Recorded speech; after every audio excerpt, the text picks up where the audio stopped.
Hello everyone and welcome to Mahesh Anand Academy. Today we are going to solve a few very important sums based on recurring deposit. पर उससे पहले हम एक बार फिर से उन तीन फॉर्मूलों पर नजर डाल लेते हैं. पहला, sum deposited is equal to principal into time. We need to take time in months. Second, interest. Interest is equal to P into n plus 1 upon 2 into 12 into r upon 100. And the third one, that is maturity value, which is equal to sum deposited plus interest.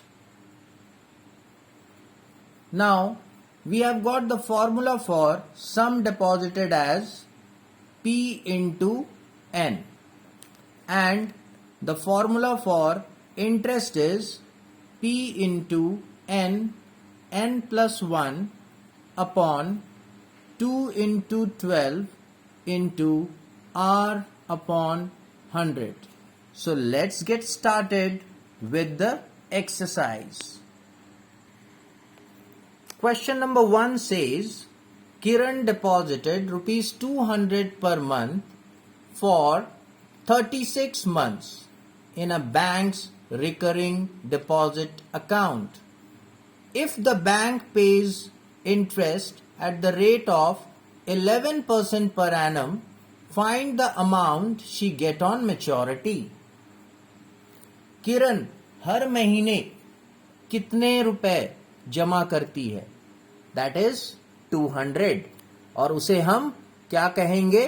Principal. Principal is rupees 200. कितने महीने तक जमा करती है? 36 month. That is the tenure. So n is equal to 36 month. What is the rate now?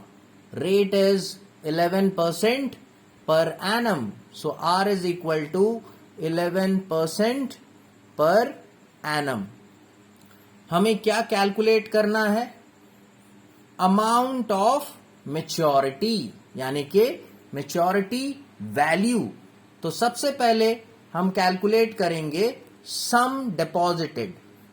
Some deposited, किरण ने कितना deposit किया? Sum deposited principal into time in month. हर महीने वो 200 रुपीज डिपॉजिट कर रही थी. कितने महीने तक की? 36 महीने तक की. तो कुल मिलाकर उनका अपना डिपॉजिट हो चला 7,200 रुपीज. अब कैलकुलेट करते हैं इंटरेस्ट पेबल टू हर. उन्हें कितना इंटरेस्ट मिलने वाला है? The formula is P into n plus 1 upon 2 into 12 into r upon 100. So, what is the principal?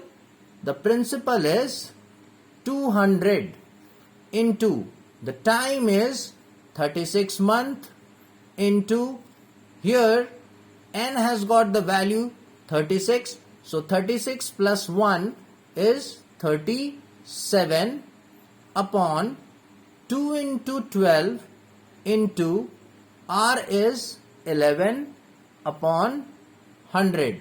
Now let's reduce. चलिए 2 जीरो नीचे से और 2 जीरो ऊपर से रिड्यूस कर दिए.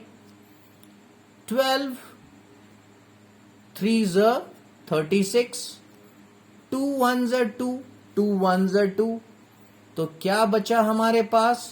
3 into 37 into 11, और जिसको मल्टीप्लाई करने के बाद हमें मिलेगा 1221. So this is the interest which will be obtained by किरण. ये किरण का अपना पैसा है 7,200 जो उन्होंने 36 मंथ में डिपॉजिट किया और ये इंटरेस्ट उन्हें बैंक दे रही है. तो कुल मिला करके किरण को कितना अमाउंट मिलेगा at the end of 36 month, and that is known as maturity value. तो maturity value is equal to sum deposited plus what? Interest. Sum deposited plus interest. तो उन्होंने कितना डिपॉजिट किया? ₹7,200 और उन्हें कितना इंटरेस्ट मिला? 1,221. तो कुल मिला करके हमारा मैच्योरिटी वैल्यू जो आता है वो 8,421 होता है. And that is our final answer. Let's come to question number 2. Ahmed has a recurring deposit account on a bank. He deposits rupees 2,500 per month for 2 years. If he get rupees 66,250 at the time of maturity, find the interest paid by the bank and the rate of interest. यहां पे जो principal है वो है 2,500. Mister Ahmad हर महीने 2,500 rupees अपने RD account में जमा करते हैं. तो principal is equal to ₹2,500.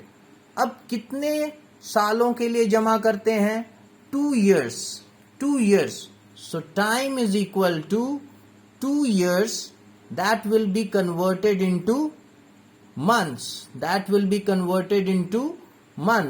So 2 into 12 is 24 months. 24 months. अब ये जो 66,250 है ये है मैच्योरिटी वैल्यू.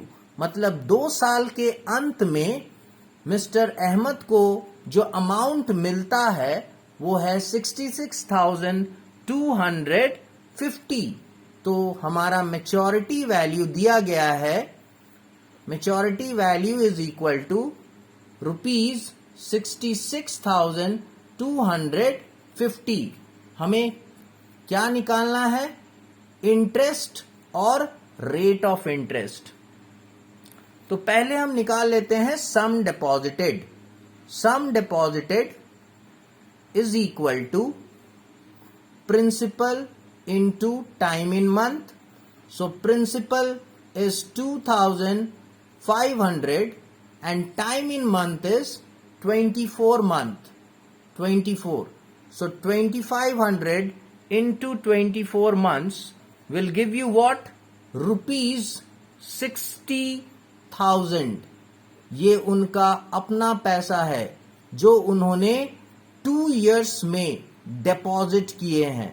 2 years तक उन्होंने हर महीने 2,500 रुपीज डिपॉजिट किया और कुल मिलाकर 2 साल बाद उनका जो सम डिपॉजिटेड हुआ वो हुआ 60,000 रुपीज.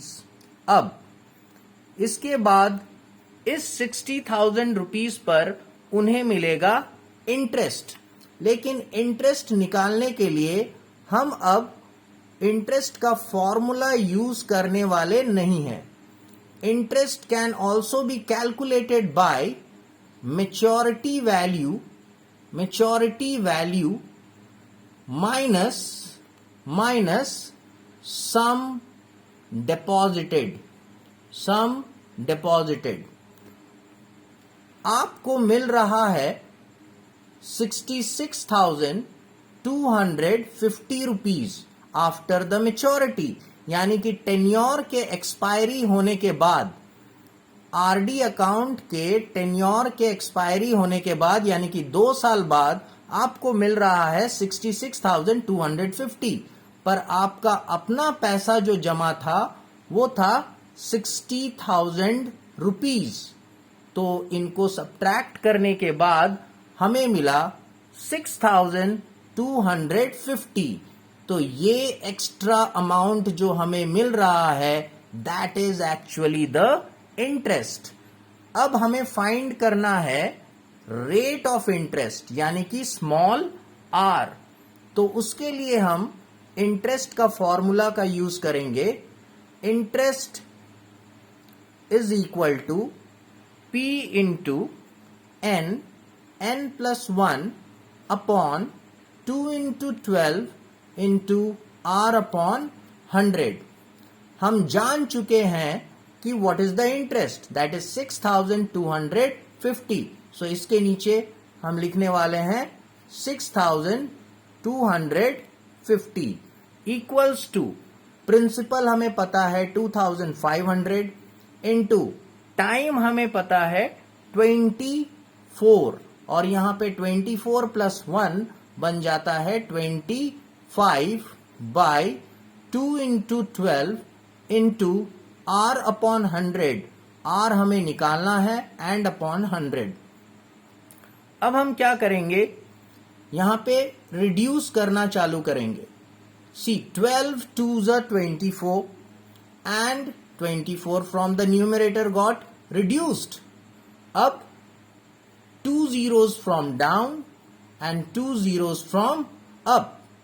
हमारे पास क्या बचा, 6250 equals to 25 into 25 is 625 and into R is 625R. तो R का वैल्यू निकालने के लिए हमें 6250 के अंडर लाना पड़ेगा 625 को and that will give us the value for R. So 625 10s 6250। तो हमारा रेट जो निकल रहा है वो है 10% पर एनम।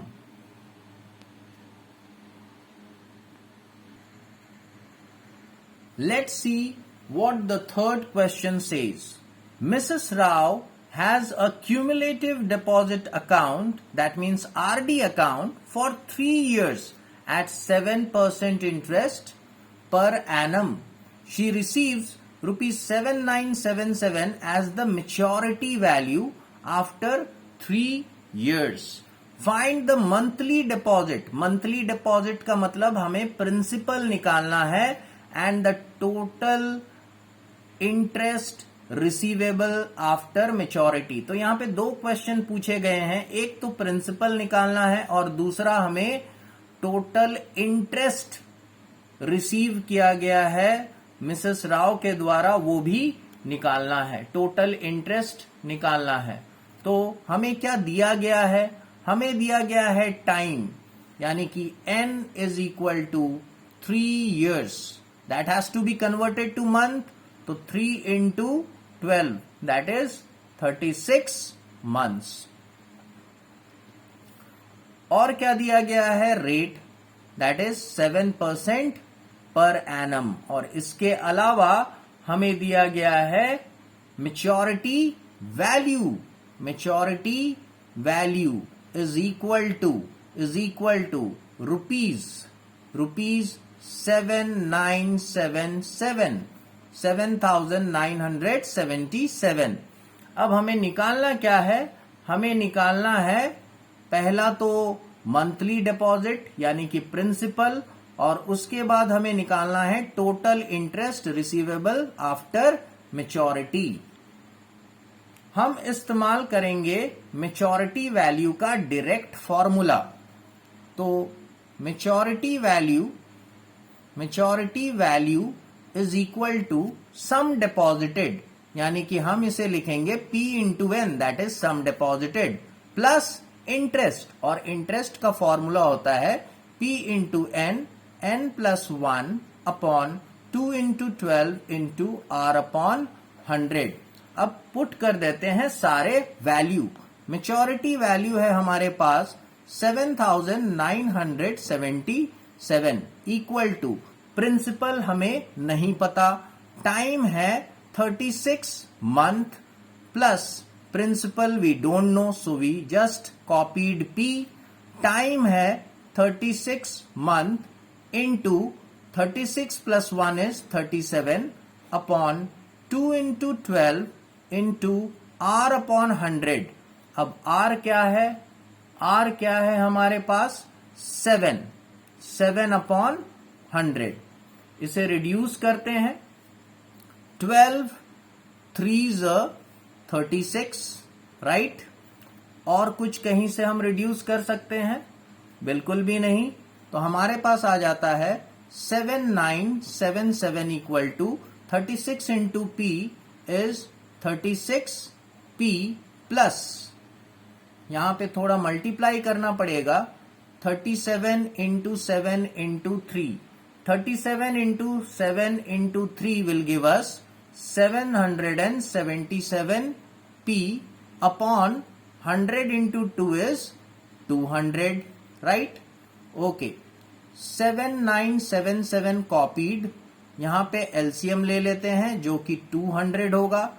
200 into 36 हमें क्या देगा? 7200p. 200 into 36 will give us 7200p. ये p प्लस यहां पे हमें क्या लिखना पड़ेगा? 777p. ये सब प्रोसीजर तो हम बहुत पहले से ही जानते हैं.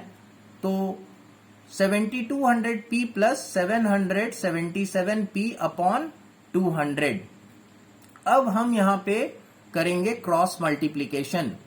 तो ये 200 क्रॉस मल्टीप्लाइड हो जाएगा 7977 के साथ, और यहां पे हमें ऐड करने के बाद मिलेगा 7977p.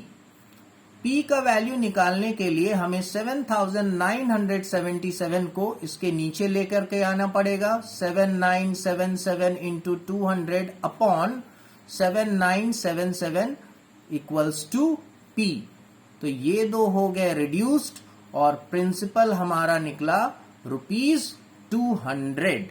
तो हमने निकाल लिया प्रिंसिपल. अब हमें निकालना है इंटरेस्ट. अब देखिए यहां पे ये जो फॉर्मूला है वो किसका है? वो है इंटरेस्ट का.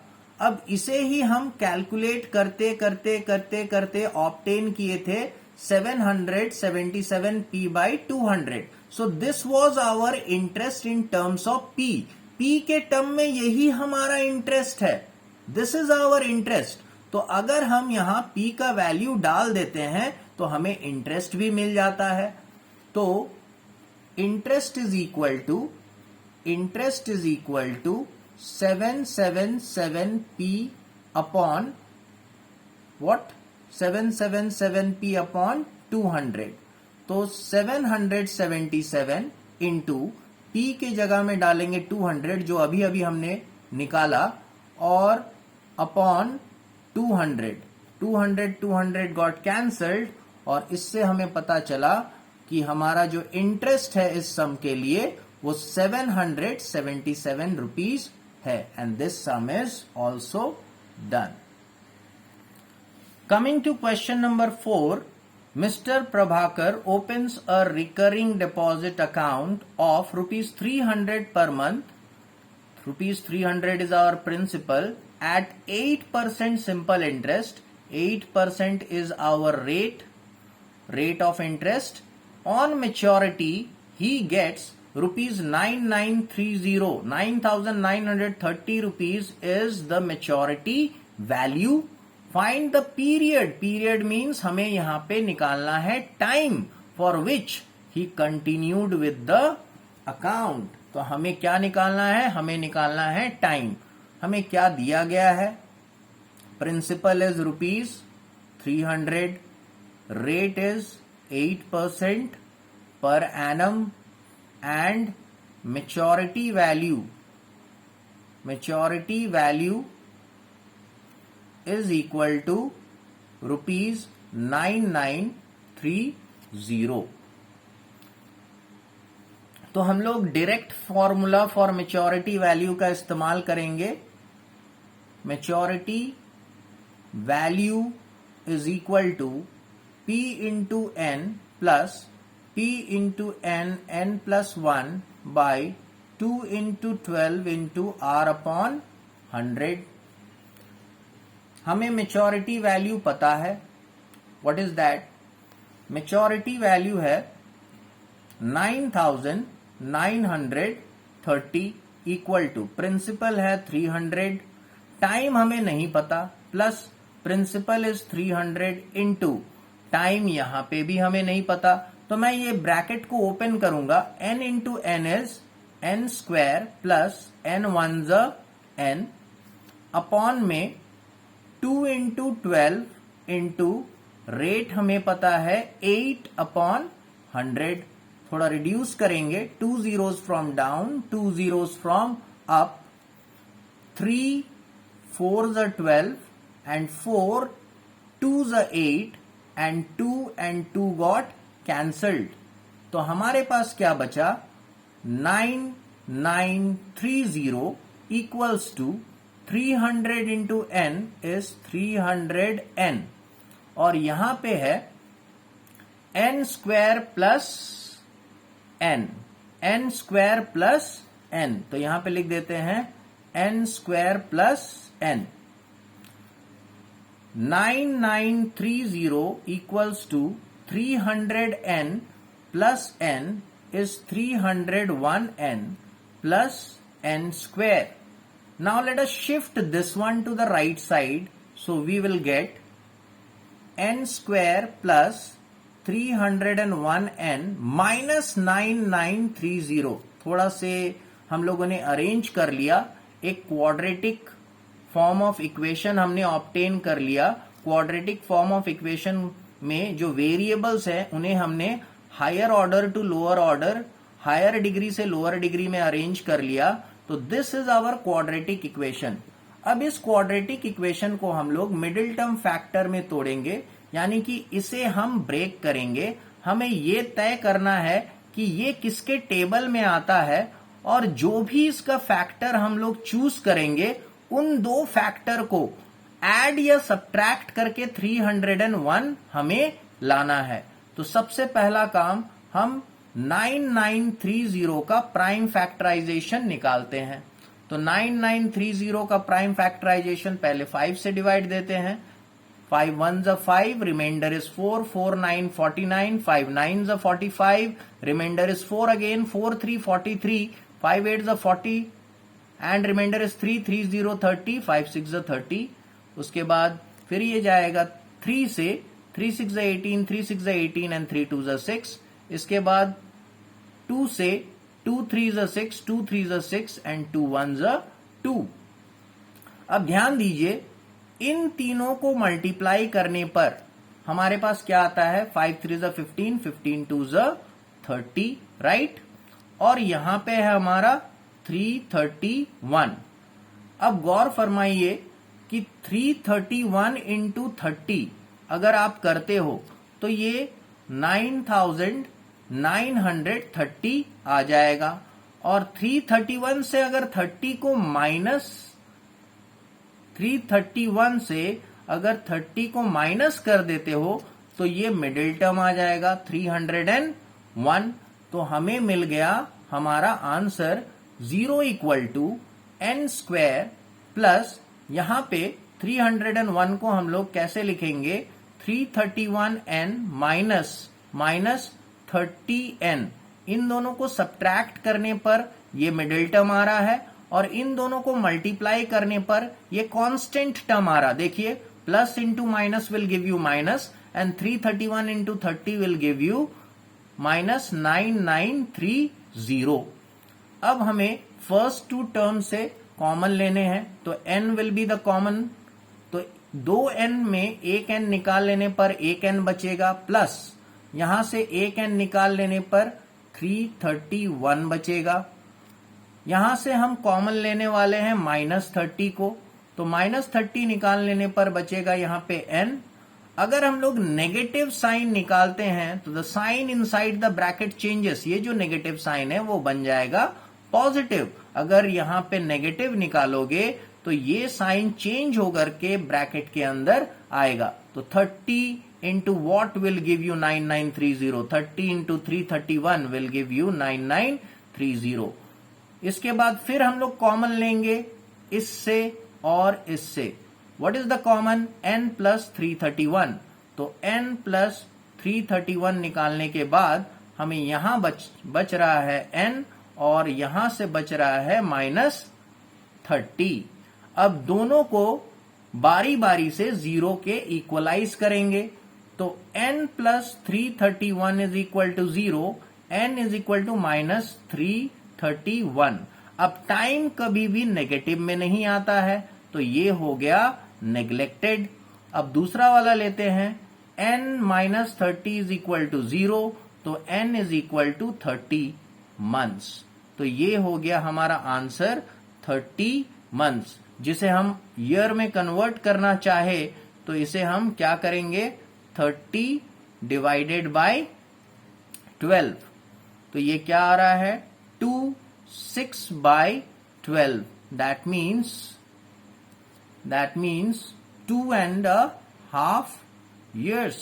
2.5 years। तो ये सम भी हो गया हमारा कंप्लीट। इस सम को करने से पहले मैं ये बता दूं कि अपकमिंग वीडियो में मैं 2 बेहतरीन सम करने वाला हूं रिकरिंग डिपॉजिट से रिलेटेड, तो आप बिल्कुल भी वो वीडियो मिस मत कीजिएगा।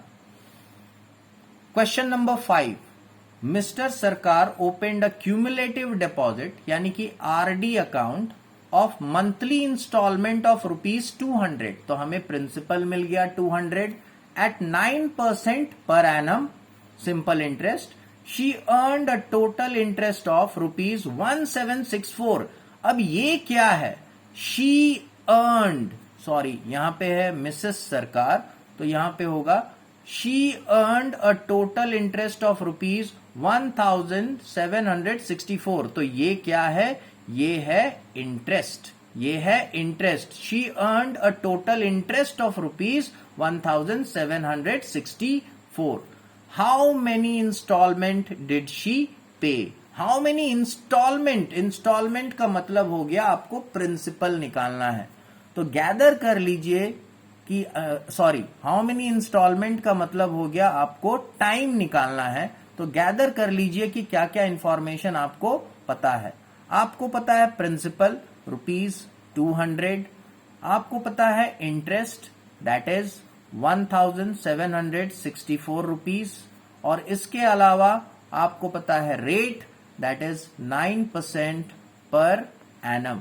तो हमें क्या निकालना है? हमें निकालना है how many installment. How many installment means हमें निकालना है टाइम। हमें निकालना है टाइम। ओके, हमारे पास एक फॉर्मूला है, interest is equal to P into n plus 1 by 2 into 12 into R upon 100। Interest हमें दिया गया है 1764, प्रिंसिपल हमें दिया गया है दैट इज 200, टाइम हमें निकालना है तो मैं ये मल्टीप्लाई कर देता हूं।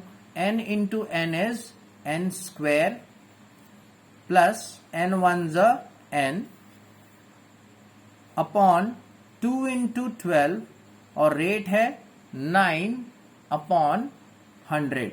रिड्यूस कर देते हैं, 2 zeros cancelled, 2 and 2 got cancelled, 3 3s are 9 and 3 4s are 12। यहां थोड़ा क्रॉस मल्टीप्लाई कर लेते हैं। 4 will get multiplied with this and 3 will come under। So 1764 into 4 by 3 equal to n square plus n। यहां पे रिड्यूस करते हैं, 3 5s are 15, 2 is the remainder, 2 6 26, 3 8s are 24, again 2 is the remainder, 2 4 24, 3 8s are 24।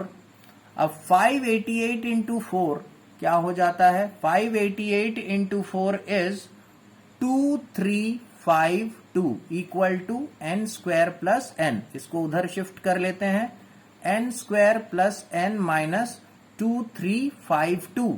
अब हमें इसे middle term factor में तोड़ना पड़ेगा। 2352 2352 का प्राइम फैक्टराइजेशन निकाल करके, तो ये चला जाएगा 2 से, 2 1 ज़ा 2, 2 1 ज़ा 2, 2 7 ज़ा 14, 2 6 ज़ा 12, फिर ये चला जाएगा 2 से, 2 5 ज़ा 10, 2 8 ज़ा 16, 2 8 ज़ा 16, अगेन बाई 2, 2 2 ज़ा 4, 2 9 ज़ा 18, 2 4 ज़ा 8, इसके बाद 2 1 ज़ा, 2 4 ज़ा और 2 7 ज़ा 147। अब 147 जाएगी 7 से, 7 2 ज़ा, 7 1 ज़ा एंड 7 3 ज़ा। तो इस प्राइम फैक्टराइजेशन से हमें वो दो नंबर चुनने हैं जिनको मल्टीप्लाई करके ये तो आएगा ही, उसके साथ साथ उन दो नंबर को सब्ट्रैक्ट या फिर ऐड करके 1n आना चाहिए। तो हम लोग का कॉम्बिनेशन कुछ इस तरीके से होगा, 2 2 ज़ा 4, 4 2 ज़ा 8, 8 2 ज़ा 16, 16 3 ज़ा 48। ये बीच में मैंने दो 7 को इग्नोर किया। 2 2 ज़ा 4, 4 2 ज़ा 8, 8 2 ज़ा 16, 16 3 ज़ा 48, 48 एक नंबर मिला और 7 7 ज़ा 49 ये दूसरा नंबर मिला। अब देख लेते हैं 48 इंटू 49 हमें देगा 2352 और 49 से अगर 48 को माइनस कर दूं तो हमें मिल जाएगा 1n। तो ये है हमारा रिक्वायर्ड नंबर। तो हम लोग लिखेंगे यहां पे 49n minus 48n and minus 2352। 0 equals to, यहां पे n कॉमन जाएगा तो n प्लस 49 ब्रैकेट के अंदर बचा, यहां पे 48 कॉमन जाएगा तो n। अब जब भी आप नेगेटिव कॉमन लोगे, the sign inside the bracket will change, here is negative and it will become positive. So 48 इंटू 49 विल गिव यू 2352। अब ये दोनों कॉमन चले जाएंगे तो 0 इक्वल्स टू n प्लस 49 और यहां पे बच जाता है आपका n माइनस 48। अब इन दोनों को बारी बारी से 0 से इक्वलाइज करेंगे तो n plus 49 is equal to 0, n is equal to minus 49। Time negative नहीं होती इसलिए नेग्लेक्टेड, ये माइनस 49 को नेग्लेक्ट करेंगे। और दूसरा है हमारा n minus 48 is equal to 0, तो n is equal to 48 months. ये हमारा आंसर आ गया 48 मंथ्स।